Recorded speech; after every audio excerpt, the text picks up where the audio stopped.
Hi everyone and welcome to part 2 of the tutorial for Strutting by Jerry Reed. As always, let me start by rolling the Patreon credits, and today I can welcome Tyler among the new top tier patrons.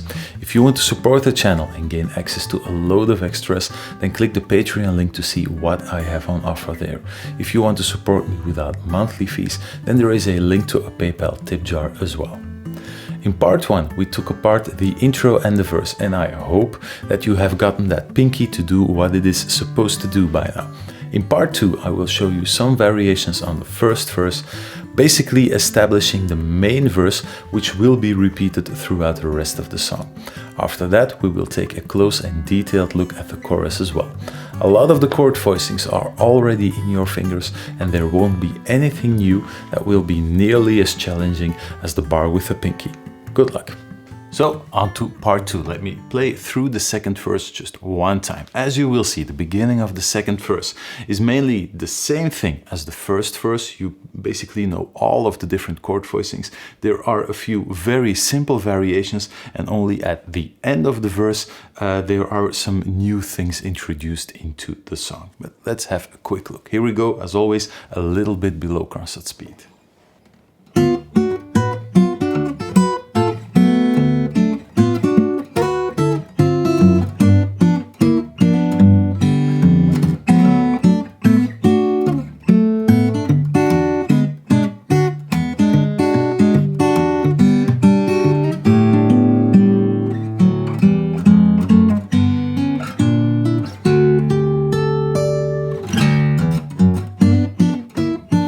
Straight into the chorus. Now, as you can see, most of the beginning of the verse is the exact same thing. Let me go over it bar by bar or by 2 bars. So the opening 2 bars, the exact same thing.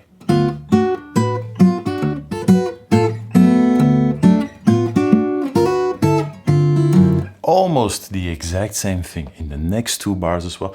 There's just one really small fill, and Tommy sort of adds this in whenever he feels like it. So you have that chord ringing out.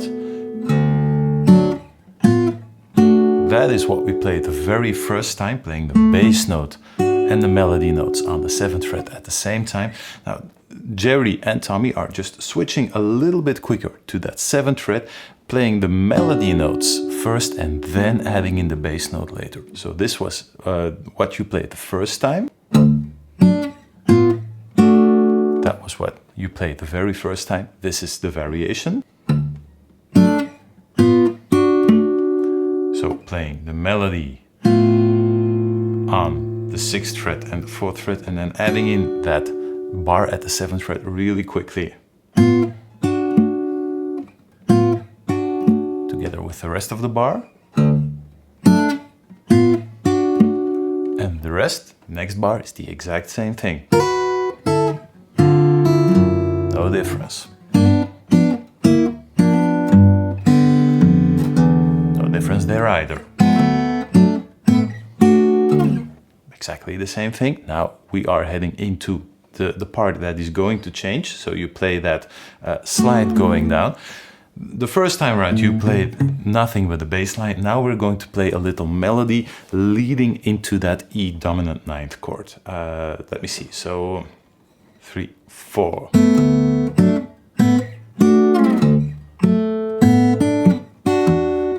And then into the E chord. We'll have a look at that right away. So you're playing that slide going down, open D string, then thumb pick on the D string, 4th fret with the ring finger, together with a melody note, 2nd fret on the G string. So open D string, thumb pick together with the index finger, open A string, open B string, adding in the 3rd fret with the middle finger on the picking hand. Bass note, again on the 4th fret on the D string. And then a really quick shift with the pinky and the ring finger going to the 3rd fret on the B string and the 2nd fret on the high E string. This is rather quick.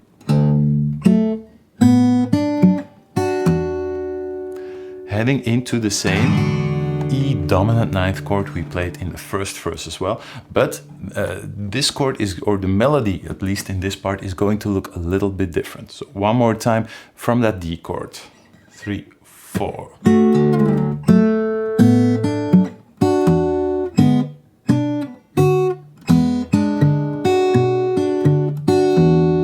That is already the next E chord, moving to E minor. First, let's have a look at what happens on that E dominant chord. So we're starting out with the 2nd fret and the 3rd fret on the high E and B string.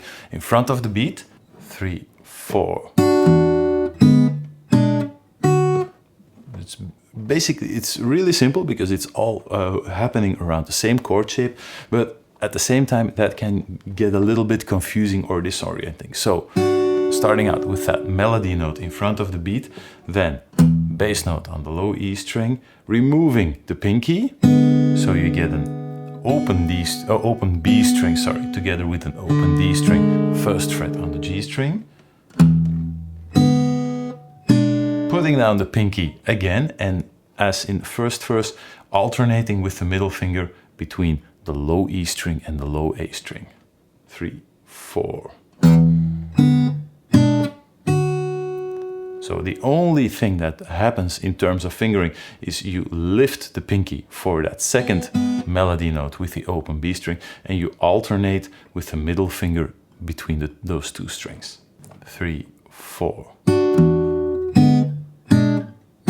2nd bar, 3, 4. So let's have a look at that 2nd bar. So starting with, again, the low E string, the alternating between those 2 strings will remain exactly the same thing in this bar. And again, we're basically only working with the pinky. The rest of the chord is always going to remain the exact same thing. So removing the pinky for the very first chord, thumb pick, index finger, middle finger, putting down the pinky down straight away again on the 3rd fret. Everything else is already here in the chord voicing. Alternating to the A string,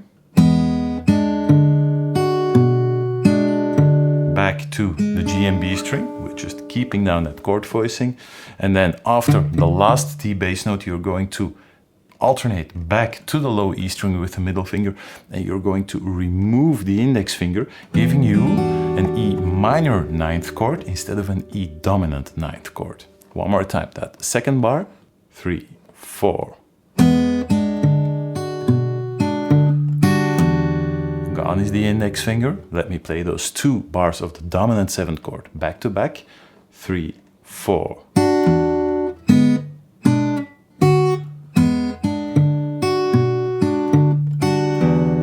Now, just one thing I want to add, something that I forgot in the tutorial on the first verse, is if you practice this, it's only natural, I think, to make most of those chords ring out long, to make sure that you are fretting the chord clear. But once you are picking up the tempo, make sure to put in some extra effort to make those melody notes really short and snappy. So don't leave them ringing out.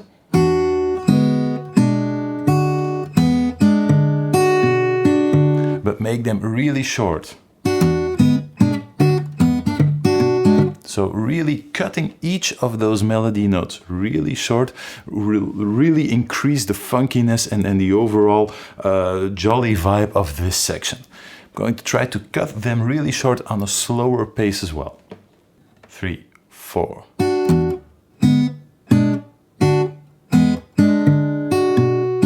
And those last few chords, Tommy and Jerry often leave them ringing out, and as soon as they end up on the E minor chord, then things are really played, bound together again. Everything is kept ringing out.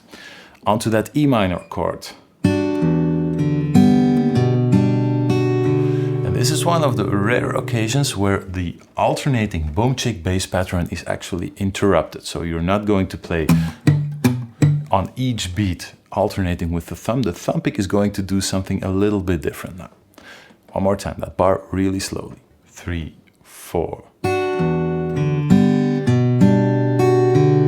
So that is the picking pattern. Really slowly. 3, 4. just playing thumb pick on the low E string, thumb pick on the D string straight away, and then 2 open strings, removing the pinky up here. 3, 4. And this is the picking pattern, or the funky sort of bass line you should get. 3, 4. Because that is what is happening right away. Again, alternating to the 2nd fret on the A string, putting back the pinky down. 3, 4. Back to the the 2nd fret on the high E string, rounding out the bar with just a bass string or a bass note on the open D string. 3, 4. And make sure to pay extra attention to that rhythm, because it's something completely different than the alternating bass line you had up until this point in the song. One more time, really slowly. 3, 4.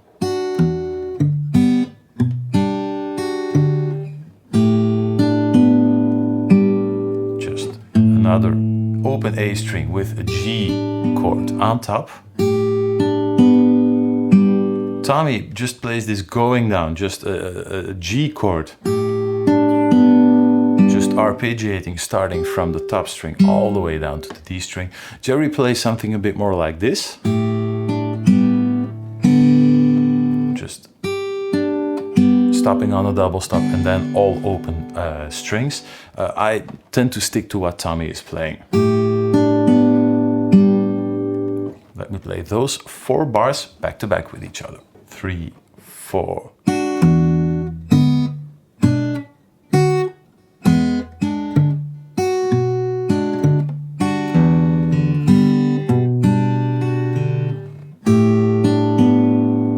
To the ending section.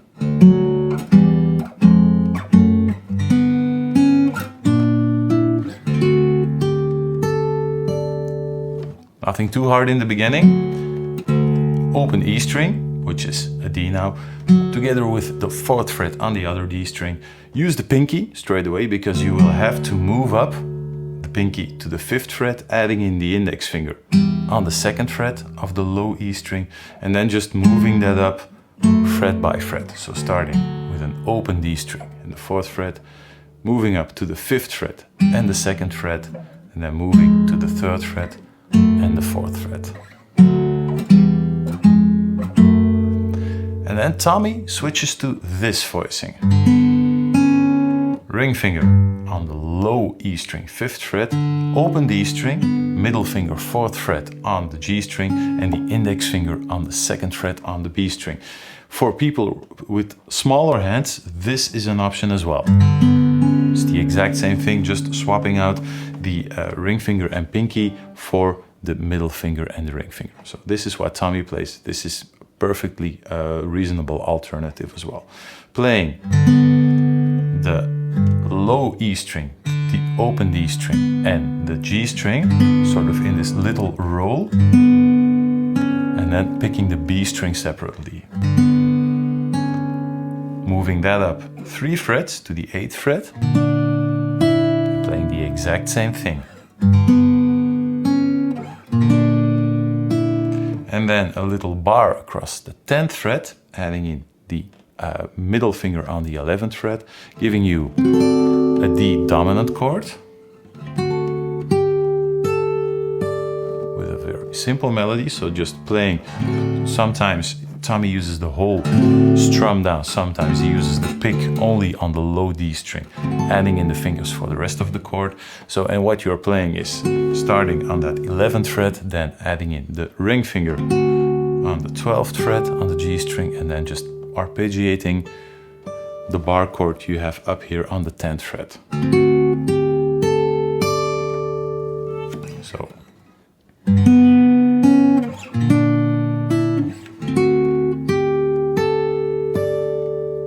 With that opening bar in there, with those, with that ascending bass line.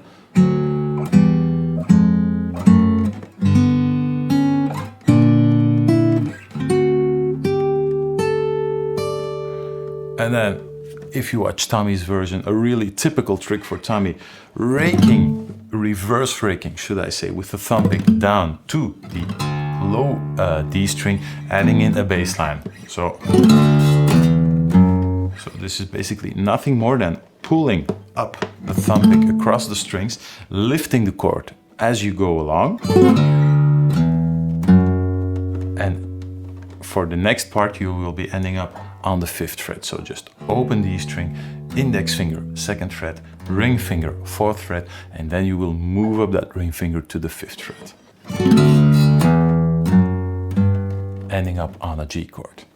That was the only new section of the first verse, or sorry, of the second verse. Let me play through the whole first verse again, really slowly, so you can follow along. The good news is every other verse that you are going to encounter now throughout the rest of the song is the exact same thing as I just played. So this is the thing you will be repeating from now on into the rest of the song. Let's have one more look and then on to the chorus.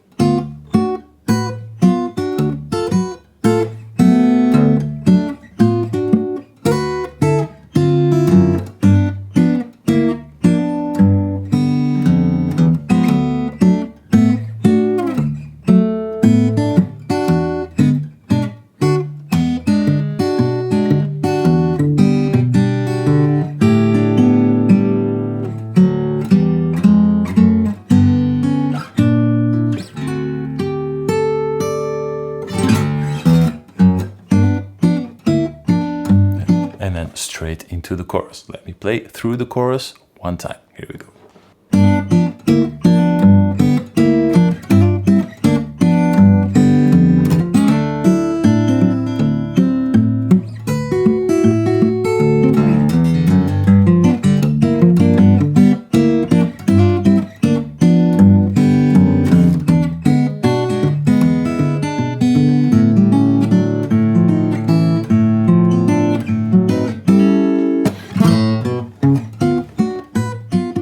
Straight into the next verse, which is a repeat of what we just saw. The bridge is something else altogether, but as you will see, a lot of the chord voicings are familiar by now. We're starting on a G chord.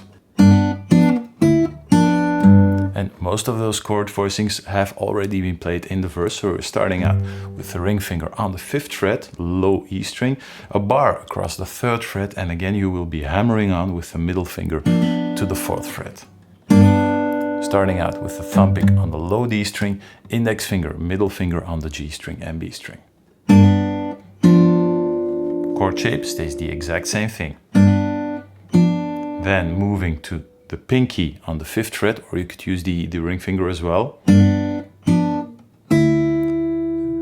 to a low open D string or low open D on the low E string. I actually find it a bit more logical to use the pinky, since the ring finger will be jumping up and down on that 5th fret on the low D string or the low E string. This is getting confusing, I know. So let's, just for good measure, call this the low E string from now on. And again, the bass line is alternating between that low E string and the D string. So no A string needed. Back to the exact same hammer-on you played in the beginning of the bar. Nothing but open strings, so bass note on the 5th fret and then thumb pick on the D string together with 2 fingers on the open G and B string.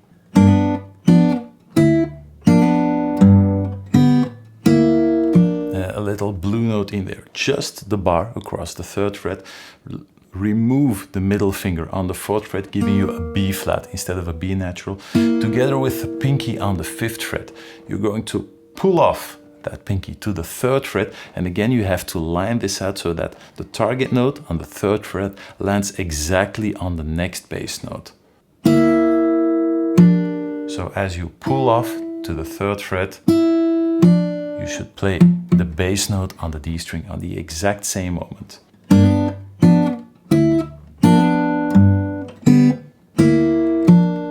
Moving to the 5th fret, bar across the 5th fret, spanning all strings, playing the low E string again, 5th fret, this time with the index finger, and hammering on the G string and B string to the 7th fret with the ring finger on the G string, and the 6th fret with the middle finger on the B string.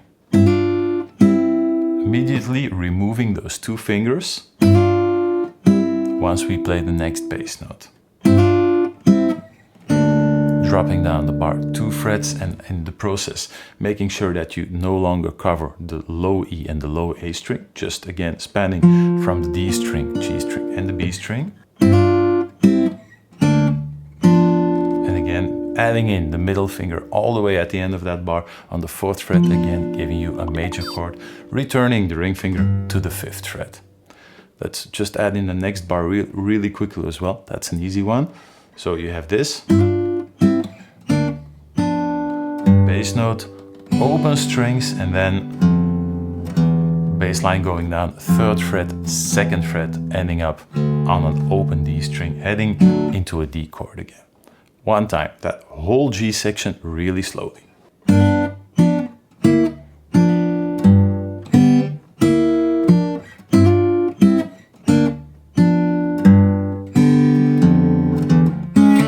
And then again, taking one of those full D triads and sliding it up, so what you're ending up with is 4th fret, 2nd fret, 3rd fret.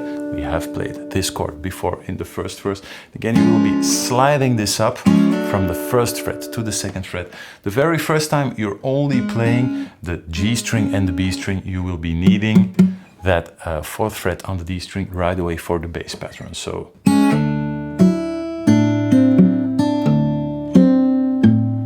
basically a large arpeggio around the D dominant 9th chord, so sliding up to that chord and then adding in the pinky on the 5th fret as well, so you're basically playing open D, open E string, sounding out as a D, open A string, 4th fret on the D string, pinky 5th fret on the G string, middle finger 3rd fret on the B string, and an open E string.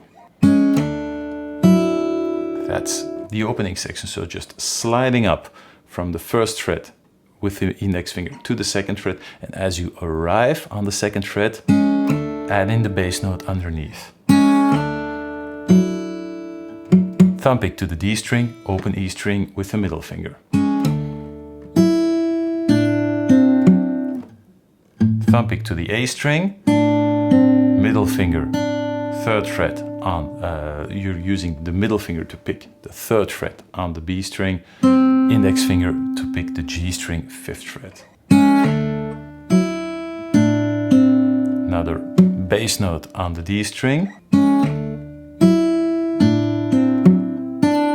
Another D melody note on the B string, plucked with the middle finger.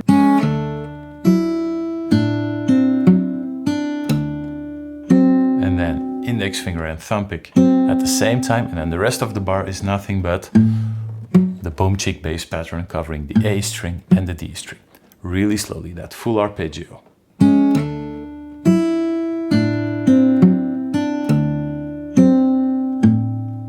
One more time, maybe even a bit slower. 3, 4.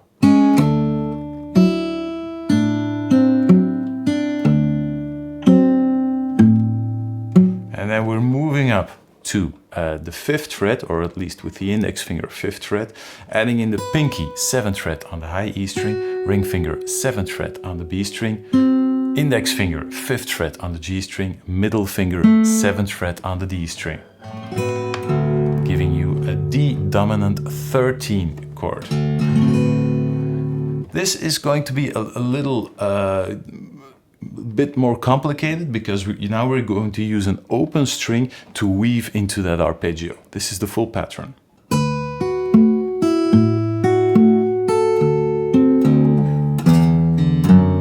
So that bass line leading up there is nothing, but then let's have a look at that chord. So you're starting out just bass note and 2 melody notes, middle finger, index finger. And then removing the pinky, giving you an open E string. Moving the thumb pick to the A string. Then picking with the index finger the 7th fret on the B string. And this is where things can get a bit disorienting, because you're moving down, you're moving towards a thicker string, and yet you're playing a higher sounding note than that open E string. And this in the beginning can mess with your head just a little bit. 3, 4. Flattening the bar, giving you a 5th fret on the high E string now.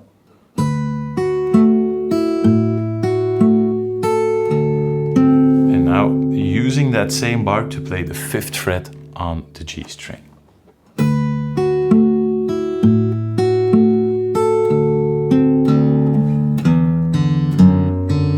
And now Tommy is basically playing the D string on each and every beat, and once he moves up, if you want to add in that little detail, he actually drops the swing time just for 1 second and plays that ascending bass line straight for just a brief second.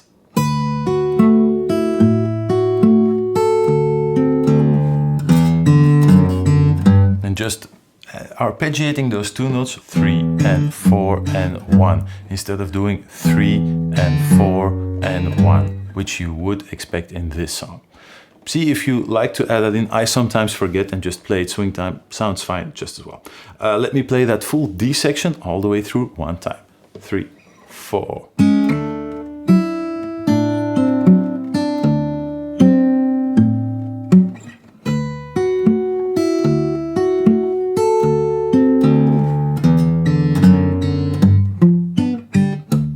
Now we're ending up in my favorite lick of the whole song. Or maybe before I continue, let me play those 8 bars all the way through to give you a first impression of the first half of the chorus. Here we go.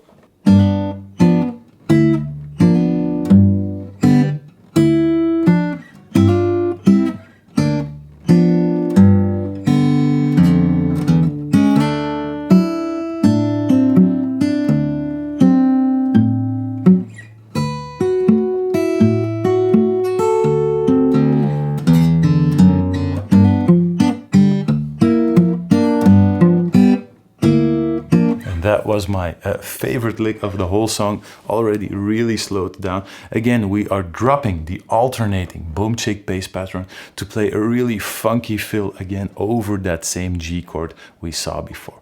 Let's have a really close look, maybe just one time, how it sounds a little bit more up to speed. Just really cool, just really bouncing up and down. This is how it works, really slowly. This time Tommy plays that hammer-on again on the first beat. You are going to play this fill a few more times, and then he leaves out that hammer-on just playing the bass note. That hammer-on on the first beat does make it a bit more difficult. So if you struggle with this in the beginning, then just leave out that hammer-on or that chord altogether on the very first beat and just play the bass note. That is usually how Tommy plays it throughout the rest of the song. Maybe just let me drop that chord just really quickly to explain you the rest. So starting on the bass note. So thumb pick, fingers, middle finger and index finger to plug the chord. So you're again holding down the G dominant 7th voicing, ring finger on the 5th fret, bar across the 3rd fret, middle finger on the 4th fret on the G string. And you're doing thumb, fingers, fingers on 2 open strings. I'm talking about the picking hand now. Thumb, fingers, fingers on an open D and G string. To an open D string. To, we know this chord shape as well. Just a bar adding in the pinky. And again, the thumb pick to the bass note on the D string. And then as you hammer on from that bar on the 3rd fret with the middle finger to the 4th fret, as you land that hammer on, you add in the bass note on the 5th fret.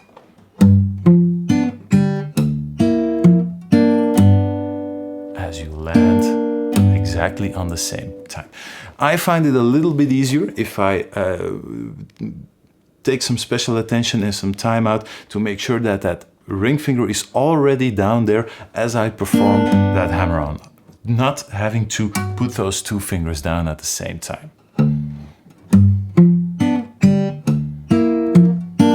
So I'm actually putting it, I'm actually putting that bass note already down before I have to perform the hammer-on. That makes it a little bit easier in the back of my mind. See what works for you. One more time, really slowly.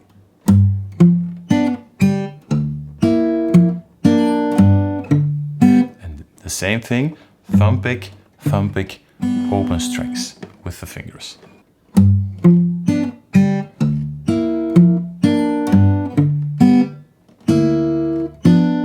Two chords are nothing new, just a bar with the 5th fret added in with the pinky to the bar using the middle finger on the 4th fret. Now, if you want to play it the exact same way as Tommy does, then you have to add in that little hammer-on on the first bass note.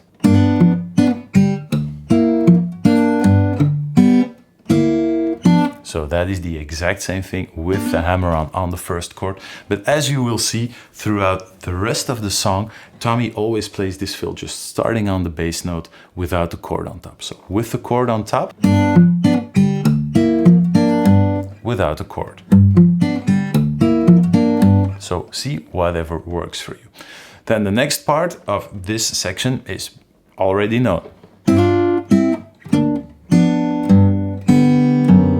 Except for the ending bass line, instead of going 3rd fret, 2nd fret, you're now doing 4th fret, 3rd fret. So the rest is the exact same thing.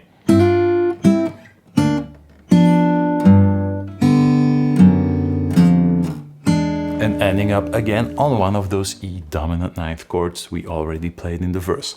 Let me play that full funky lick back to front and then finishing up the chorus with that last E section. Here we go.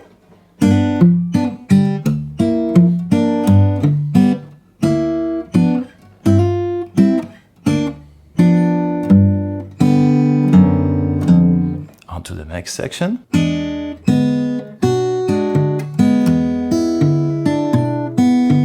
In this case, we're letting most of those chord tones ring out across each other.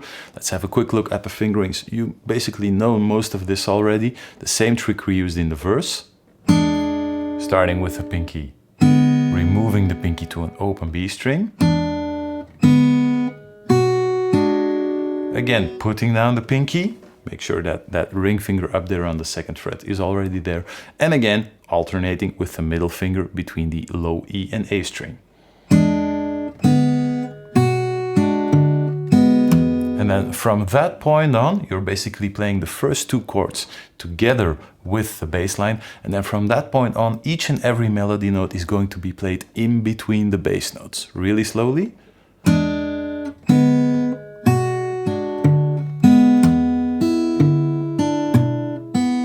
So each time, bass note, melody note, bass note, melody note, really slowly.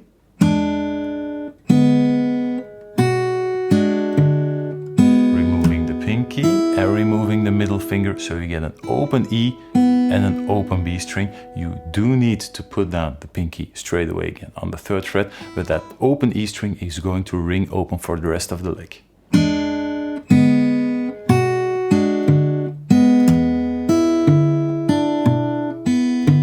Each time, bass note, melody note, bass note, melody note. One more time, really slowly.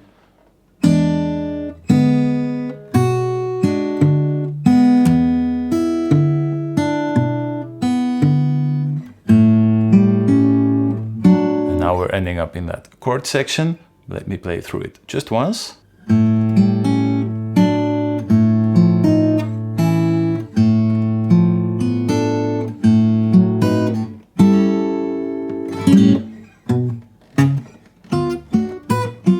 Straight into the next verse. Let's have a look at those chords. Starting out on an open E string, using the ring finger, or Tommy uses the ring finger and the index finger. Ring finger on the 5th fret of the D string, index finger 2nd fret on the B string, allowing you to shift it up just 1 fret. If this is easier, using the pinky, just go ahead. Works just as well, moving to the 3rd fret with the index finger. middle finger on the 4th fret on the D string, back to an open A string, 3rd fret on the D string, 4th fret on the B string, with the index finger and the middle finger going down to the 2nd fret on the D string, B string and an open E string.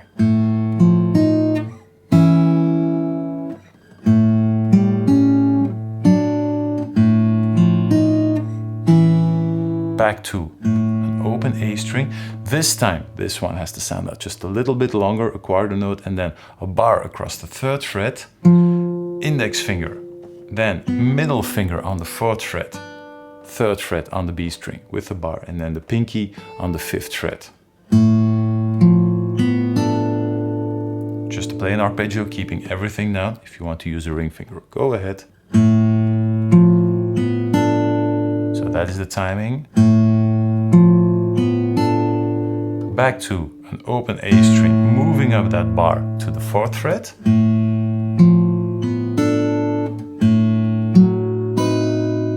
So just moving up that bar to the 4th fret and adding one extra fret with the pinky to the 7th fret.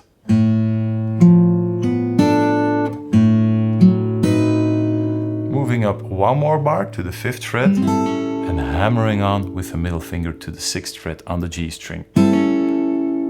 And then again, the same trick as we used at the end of the verse, that reverse rake, going up to the bass line, so, and again using open string, 2nd fret, 4th fret, but this time on the A string instead of on the D string.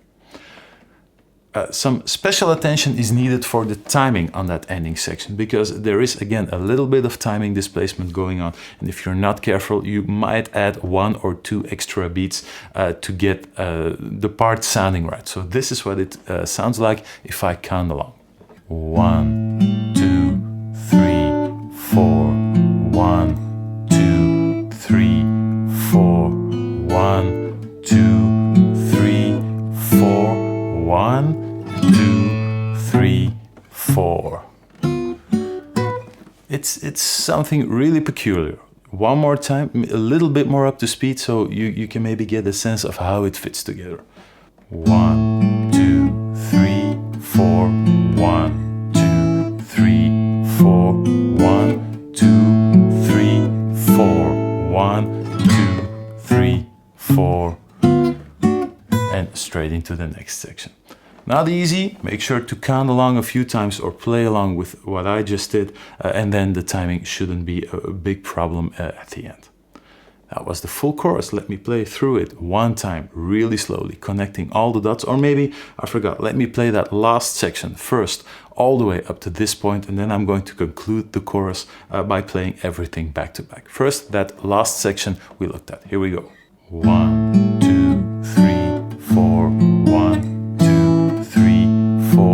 1, 2, 3, 4, 1, 2, 3, 4, and straight into the next section. It's something really peculiar, so maybe play along a few times with what I just did, then the timing shouldn't be a problem at the end. I'm going to play through that last section we looked at, starting on the E chord, really slowly, and then I'm going to conclude the chorus by playing everything through one time all the way on a really low tempo. Here we go. First, starting from that E chord section. 3, 4.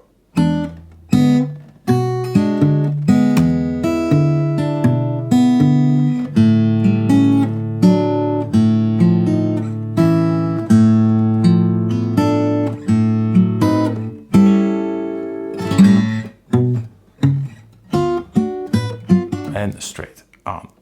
That was that ending section, or the last few bars of the chorus. Now let's play through the chorus one time, all the way through. The good news is, if you have arrived at this point and everything works, then you can basically play the whole song. Everything that is left now are just some fills and variations. Here we go, one time, all the way through the chorus.